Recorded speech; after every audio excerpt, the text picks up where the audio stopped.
Alrighty. Let's get this show on the road. What is going on, YouTube? Welcome to SIBZ, West Coast, East Coast Siblings, where we break down your favorite movies and TV shows. I'm joining you guys live right now. I've been trying out the live thing. I'm liking it so far. Today we're talking Vikings, Season 6. This is the season finale, so it's going to be your entire breakdown review.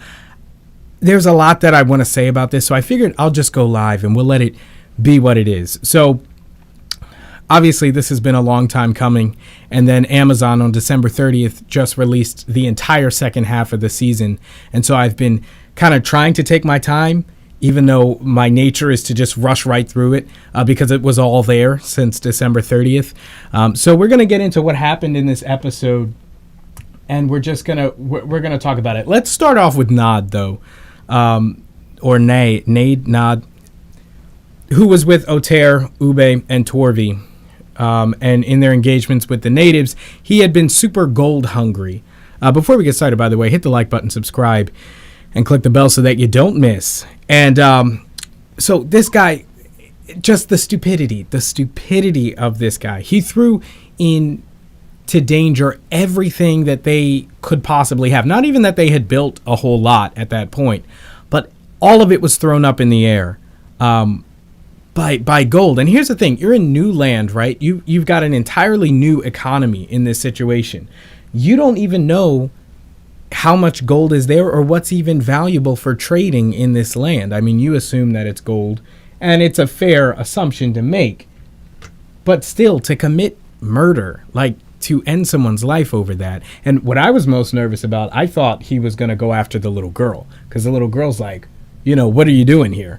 And but the guy who he had asked about the gold before he came in, I forget his name, mention it in the comments below. He just straight up kills him and then thinks he can just run away. Now, if he had just become a fugitive and not gone back to anybody, that would have worked. But he got caught by the natives there, and so it was just a done deal. But again, just the amount of damage that he did to the entire community by doing that, man, I'm surprised they even went to trial. Now, I also think Ube was in the wrong as well, because when they had captured him, obviously Naad, and they had brought him, when Ube and his people had come and they had met, and they explained exactly what Naad had done, I would have said, wash my hands of it.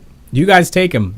He obviously did something. Now, of course, Ube wanted to verify the authenticity of the claims and make sure that Naad had actually committed this horrible crime.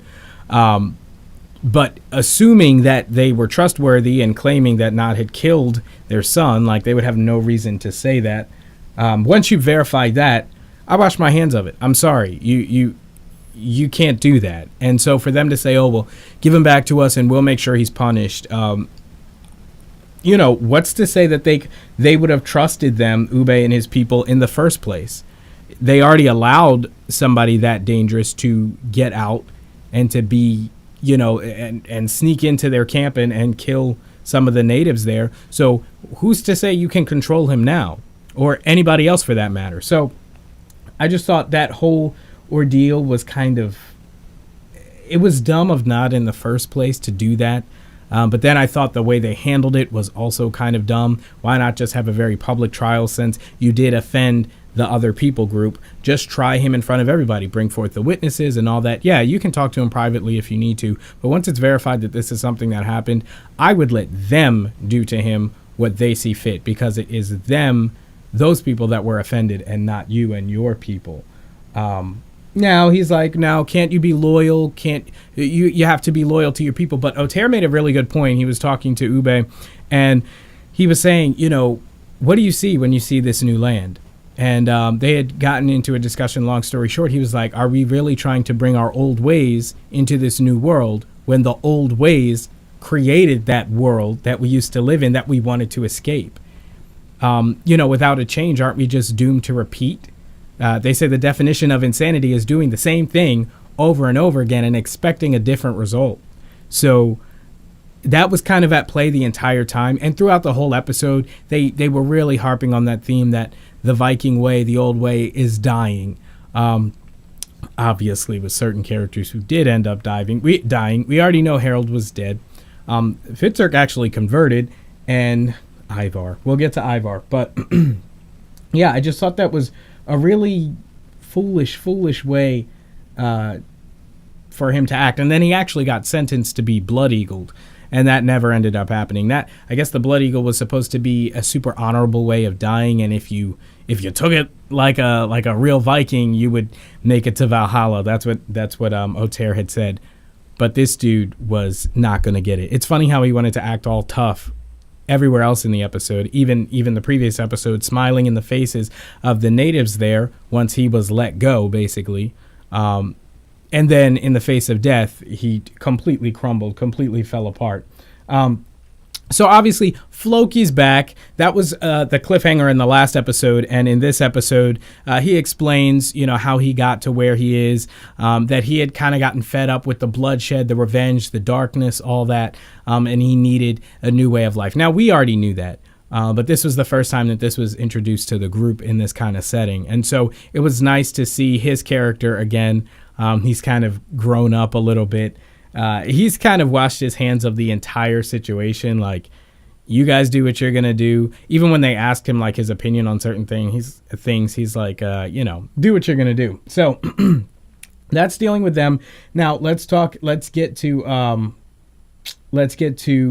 King Alfred and Ivar and their whole war. So we know the battle for Wessex is pretty much just up in the air. Nobody really seems to be winning. King Alfred and Ivar are both leading their groups as best they can. Ivar, now in the absence of King Harold, is presumably king. He's just leading those men in the name of Kattegat. Meanwhile, back over there, Ingrid is just unchallenged. And, she played her cards right. And we saw in the end of the episode, she ends up being queen, which we talked about in the last episode. That would probably be the outcome because there was just nobody to really challenge her.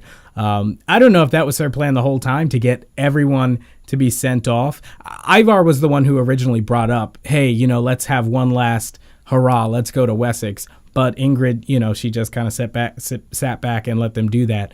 And now it's playing out to her advantage. But I digress. So Ivar's in charge of Harold's men, the men of Kattegat. And they come to a semi-truce where they have a white flag and they're discussing, should we just call it a day? Like, what's the point?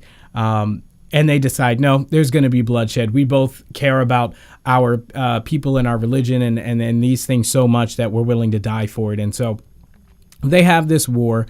Ivar is so blinded by rage, and he really speaks to the old way. I think in this episode, he fully embodies and represents the old way. He's blinded by war. He wants to be the greatest warrior in the land, if not all the known world. And so that makes him see no path to peace. And so he just wants to have war. And so they're like, so be it. King Alfred makes a good point. He's like, Ivar says, oh, well, if you care about your men, why wouldn't you surrender? He's like, I wouldn't surrender my men to being under your tyranny. I care about them more than that. So they're going to die, or they're going to live or die based on that. And so they have this war. And what really frustrated me about Ivar's death is, and it's the same thing that happened with King Harold, a relatively no-name character killed him. I thought that either Ivar or Hvitserk would have killed, or even King Alfred would have killed King Harold. Nope, just King Alfred's right-hand man, who we had only seen once before that, or a couple times before that. And then they repeat it again with Ivar. Like, this is the big climax of the entire series, not just this season, not just this episode, the entire series. And instead of getting killed by King Alfred, which by the way was super weird because they were looking at each other from a distance the entire battle, and I guess they were just giving each other respect. Like, they're like, okay, you do your thing, I'll do my thing, but we're not going to engage each other. But maybe they were playing camera tricks, but several times they saw each other and just looked the other way. But to have him killed by some no-name random soldier, I understand this is a historical drama and there's only so much that you can really do with the story, but they could have done that. They could have had him be offed by somebody more important. Even if it was the king's right-hand guy. Oh, no, he died. I forgot. King Harold killed him after he killed King Harold. So never mind. I digress with that. But King Alfred, hello? He could have done that.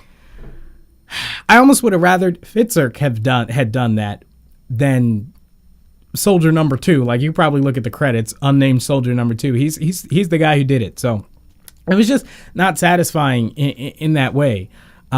He has a nice moment with Hvitserk in his death. He tells him, I am afraid. And Hvitserk says, I won't tell anybody. Like, you'll die the greatest Viking to ever live. And, I just feel like he rushed headlong into his death. But again, I think that just goes to show that he really embodies the old way, that the Viking way, that just led to just death and more war and things like that. So moving on to Hvitserk from that point, he ends up becoming a Christian and he renounces all the old gods. And one thing that was interesting with this, and I don't know if you caught it, but when he was being like baptized or whatever, he had the anointing oil or something. They showed a scene of Ragnar putting on the cross necklace and looking up. Now, I don't know what that was supposed to represent. Could it have represented him following in those same footsteps?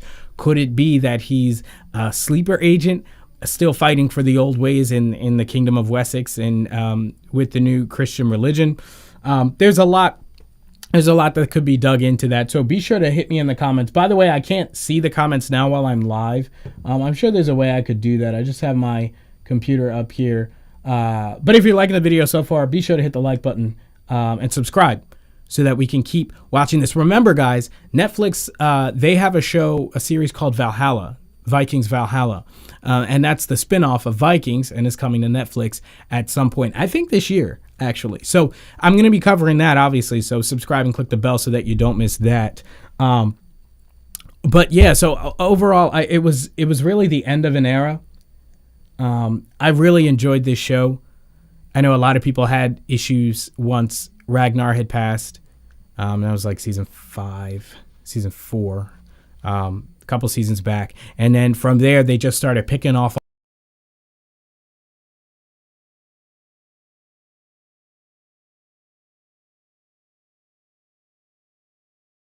Somebody commenting here.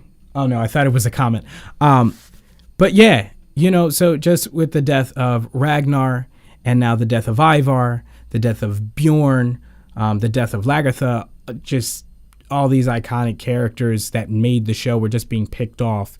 And so that's kind of when I feel like a lot of fans just started, going away at the same time. But I think overall they finished strong. Even if the way that they did some of these things was a little weak, the fact that they did these things, I think, made all the difference. So even though I didn't like the way Ivar died, I think it was essential that he did die because he does represent that entire age. Even though I didn't like the way King Harold died, I think he should have died as well. Shouldn't have made it out of this season alive. Floki is kind of like that nice Sensei Master Yoda, Master Splinter type character at the end he's learned and he's part of the new way. And you can see Otera is also part of that new way of thinking that they're trying to bring to the new world and try and, have peace with other peoples. And Ube is kind of learning that. So in a way, we are getting successors for Ragnar. We're getting successors in both ways. One, Hvitserk, who turns Christian and continues on, and then also for Uba, who keeps his old he keeps his old religion and the old gods, but he's still very much a Viking, and he hasn't converted to Christianity, and he's bringing those worldviews to the new world for the most part. So with that being said, guys, you got to let me know what you thought of this episode down in the comments below. You know what's interesting? Usually with season finales, and I don't know if I'm just still digesting it, usually I'm pumped. Like, I'm jumping at the microphone, I'm distorting all over the place as far as volume goes. And I don't know, I feel like this episode was just very sobering. I don't feel wired. Maybe it's because the momentum for the show really started tanking a while ago. Honestly, I think it climaxed at the mid-season finale with episode 10 of season 6. And now with episode 20, basically from episode 11 through episode 20, it's just been downhill from there. So when Bjorn got stabbed, that was kind of like, And I had made a point in previous episodes about Bjorn really being the last heir because he was the true son of Ragnar and Lagertha. So when he passed, it was kind of like there was no real heir. And then with Ingrid supposedly being pregnant with Bjorn's child, Psyche turns out to probably be Harold's child. And we never did find out more about that baby. And maybe I'm digressing. Maybe I'm getting some facts confused here because we are live. But her baby, we'd like to find out more about the kid as well, whether it's a boy or a girl. And, well, now that it's King Harold's child, at least as far as we know, it's just going to be the continuance of his line. So they all did survive in a way, but the real child of Ragnar and Lagertha is no more, who was Bjorn. Bjorn was the guy. From the jump. Just one of my favorite characters from season 1. Always been a favorite character. So, yeah, so not super wired, still kind of digesting it. I'll probably do a deeper dive into this episode and a look forward into Vikings Valhalla on Netflix. So, again, hit the subscribe button, click the bell if you want to be around for that. Let me know down in the comments below what you think. I know I said that weird. I'll interact and chat it up with you guys. I always love to for the first couple hours of the video's release. Thank you guys so much for watching. As always, we got a ton of other shows here. I'll try and leave some down in the description below. See on Apple TV is very similar in feel and tone, not necessarily premise, really not the premise, but tone and feel. Jason Momoa, it's a pretty good show. I cover that. So lots of good stuff. So check all that out down in the description below. Also, if you want to check out our sister channel, I do tech video games and tech and video games over there. So go check that out as well. We got a ton of content for you. Thank you guys so much for joining me live here, and I will see you in the next one. Peace. Darn it, I keep doing that. I like say peace and expect to cut myself out, but I actually have to get up and stop the stream. So thank you guys for joining me live. I don't know if you can even still hear me.